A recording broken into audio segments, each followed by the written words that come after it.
नमस्कार, news call 24 पर आपका बहुत बहुत स्वागत है। मैं हूं सुशील गिरीश। आज हम टॉप न्यूज में ये जानेंगे कि क्या डोल गया है ममता बनर्जी का आत्मविश्वास। इंडिया गुड के बाद रामकृष्ण मिशन मुद्दे पर भी लिया यू टर्न। क्या ममता बनर्जी का सख्त व्यक्तित्व अचानक नरम पड़ने लग गया है। इंडिया गठबंधन को लेकर जिस तरह उन्होंने 24 घंटे के अंदर दो तरह की बातें की, ठीक उसी तरह उन्होंने रामकृष्ण मिशन के मुद्दे पर अपने बयान से पलट गई हैं।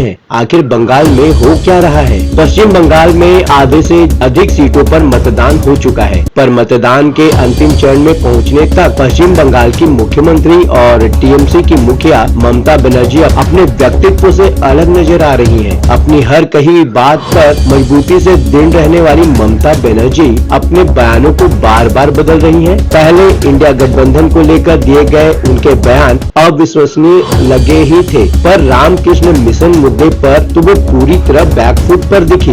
उन्होंने अपने बयान में जिस तरह यू टर्न लिया वो बिल्कुल उनके व्यक्तित्व से अलग है। रामकृष्ण मिशन और भारत सेवाश्रम संघ की आलोचना पर केवल बीजेपी ने ही नहीं, कांग्रेस ने भी जिस तरह उन्हें टारगेट पर लिया है, उन्हें वैसी उम्मीद नहीं रही होगी। अब ममता बनर्जी को महसूस हो रहा है कि काश उन्होंने इंडिया गठबंधन से अलग चुनाव लड़ने की बात नहीं की होती। कम से कम ऐसे मौके पर कांग्रेस और वाम दलों का साथ तो मिलता। रामकृष्ण मिशन और सेवाश्रम संघ का विरोध कर फंस गई।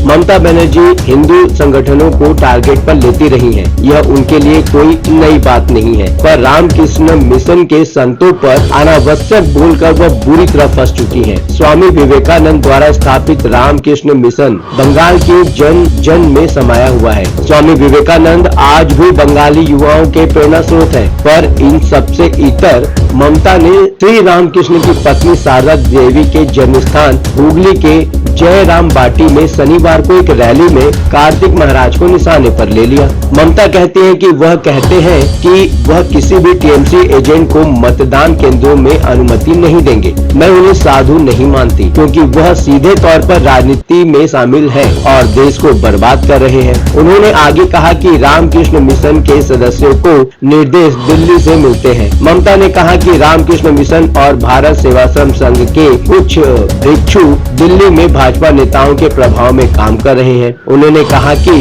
यह कुछ लोगों का काम है, हालांकि उनके मन में इन दोनों संगठनों के लिए सम्मान है। सोमवार आते आते ममता बनर्जी को लगा कि उनकी बातों का गलत मतलब निकाला जा रहा है और फिर वो सफाई देने उतर गई। उन्होंने कहा कि मैंने किसी संस्था के खिलाफ कुछ नहीं कहा है, मैं रामकृष्ण मिशन के खिलाफ नहीं हूँ। मैंने अभी कार्तिक महाराज जैसे कुछ व्यक्तियों के बारे में बात की थी, क्योंकि मुझे बताया गया था कि उन्होंने कहा है कि वह टीएमसी एजेंटों को मतदान केंद्रों में अनुमति नहीं देंगे। धर्म की आड़ में वह भाजपा के लिए काम कर रहे हैं। उन्हें राजनीतिक गतिविधियों में शामिल होने का पूरा अधिकार है, लेकिन उन्हें भगवा वस्त्र के पीछे शरण लेने के बजाय सार्वजनिक रूप से कमल के प्रतीक को अपनाना चाहिए। इंडियन एक्सप्रेस में छपी एक रिपोर्ट के अनुसार कार्तिक महाराज ने एक बयान में कहा कि अपने पूरे जीवन में वो खुद को मानव सेवा के लिए समर्पित कर दिए हैं। वे हिंदू आध्यात्म की प्राचीन शैली की पूर्ण गरिमा को कायम रखते हुए वर्तमान हिंदू समाज को नई ऊंचाइयों पर ले जाने का प्रयास कर रहे हैं। एक ओर जहां उनमें अपनी मातृभूमि के प्रति गहरा प्रेम है, दूसरी ओर वह मानवता के प्रति सहानुभूति रखते हैं और सामाजिक सुधार में लगे हुए हैं। इस बीच पीएम नरेंद्र मोदी ने भी टीएमसी को टारगेट पर ले लिया। प्रधानमंत्री नरेंद्र मोदी ने सोमवार को पश्चिम बंगाल के पुरुलिया में एक जनसभा को संबोधित करते हुए कहा, बंगाल की मुख्यमंत्री रामकृष्ण मिशन, भारत सेवा आश्रम और इस्कॉन के लोगों को खुलेआम धमकी दे रही है। वह सिर्फ अपने मतदाताओं को खुश करने के लिए ऐसा कर रही है। उन्होंने कहा कि भारत सेवाश्रम, रामकृष्ण मिशन और इस्कॉन के संतों का अपमान स्वीकार नहीं किया जाएगा। क्यों लेना पड़ा यू टर्न ममता बनर्जी को। दरअसल कोलकाता और आसपास के करीब 16 संसदीय सीटों पर अभी भी चुनाव होना बाकी है। इंडियन एक्सप्रेस की एक रिपोर्ट के अनुसार टीएमसी के एक वरिष्ठ नेता का कहना है कि वे ममता की टिप्पणियों के प्रभाव को लेकर चिंतित हैं। जिन क्षेत्रों में अभी चुनाव होने हैं, वहां टीएमसी का एक मजबूत संगठन है और वहां से पार्टी को लाभ मिलने की उम्मीद है। वोटिंग से ठीक पहले इस तरह के बयान हमारे नैरेटिव को नुकसान पहुंचाएगा, क्योंकि ये दोनों संगठन लाखों भक्तों वाले लोकप्रिय धार्मिक संगठन है। दरअसल ये दोनों संगठन से प्रधानमंत्री नरेंद्र मोदी के घनिष्ठ संबंध हैं। प्रधानमंत्री नरेंद्र मोदी ने जून 2017 में इसके प्रमुख स्वामी आत्म स्थानंद की मृत्यु पर व्यक्तिगत क्षति बताया था।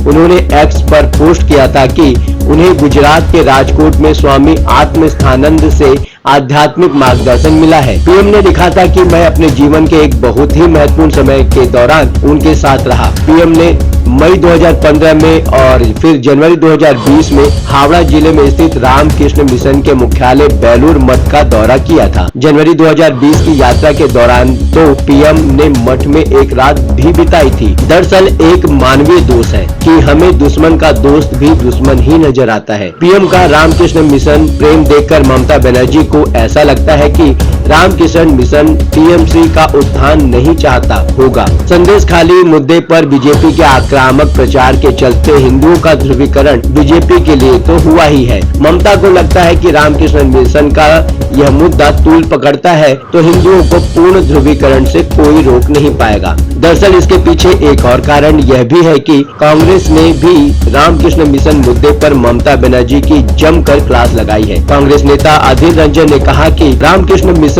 और भारत सेवाश्रम संघ से बंगाली भावनाएं जुड़ी हुई है। दोनों संस्थाओं ने खुद को लोगों की सेवा के लिए समर्पित कर दिया है। कुछ समस्या हो सकती है, लेकिन सत्तारूढ़ दल सांप्रदायिक बयानों से उनकी छवि खराब कर रहा है, जो अस्वीकार्य है। यही नहीं, ममता बनर्जी को यह भी उम्मीद नहीं थी कि कार्तिक महाराज उन्हें नोटिस जारी करेंगे। मामला तूल न पकड़े, इससे बेहतर यही था कि वे अपनी बात वापस ले लें। हालांकि जो डैमेज होना था वो हो चुका है।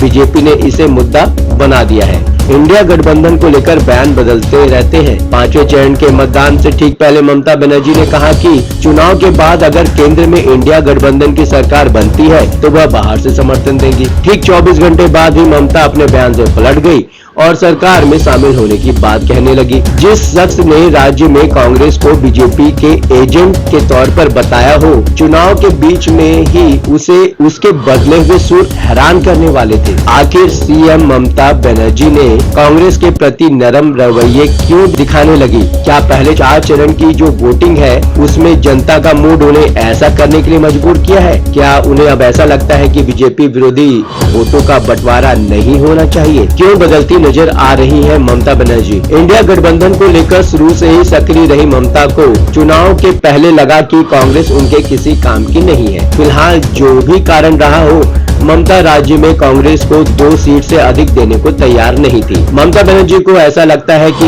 बीजेपी का विरोध करने वाले वोटरों में यह मैसेज गया है कि ममता विपक्ष की मजबूती को कमजोर कर रही है। इसमें कोई दो राय नहीं हो सकती कि अगर टीएमसी इंडिया ब्लॉक में रहकर चुनाव लड़ती तो बीजेपी का सफाया हो सकता था। पहले ममता बनर्जी को उम्मीद थी कि वह अकेले ही बंगाल में बीजेपी पर भारी पड़ेंगी। 4 चरणों के मतदान के बाद उन्हें एहसास हो गया कि राज्य की अधिकतर सीटों पर टीएमसी और बीजेपी के बीच मुकाबला है। कांग्रेस गठबंधन को मिलने वाला वोट उनके ही वोट पर डाका डाल रहे हैं। बंगाल में वोटिंग प्रतिशत करीब 70 हो रहा है। इसके बारे में कहा जा रहा है कि बंगाल में बड़े बदलाव का यह सूचक है। वोटों का बिखराव रोकने के इरादे से ममता बनर्जी अब इंडिया गठबंधन के लिए पॉजिटिव अप्रोच दिखा रही है। इसके साथ ही हिंदू वोटों की नाराजगी भी नहीं चाहती। आपको क्या लगता है, ममता के इस तरह से बयान देने के कारण और फिर अपने बयान से पलट जाने से क्या वोटों के बीच में उनका सम्मान बना रहेगा? आप अपने विचार हमें कमेंट के माध्यम से भेज सकते हैं। अभी तक आपने हमारे इस चैनल को सब्सक्राइब नहीं किया है तो कृपया इस चैनल को सब्सक्राइब करें, फॉलो करें और नोटिफिकेशन में जाकर ऑल का ऑप्शन दबाना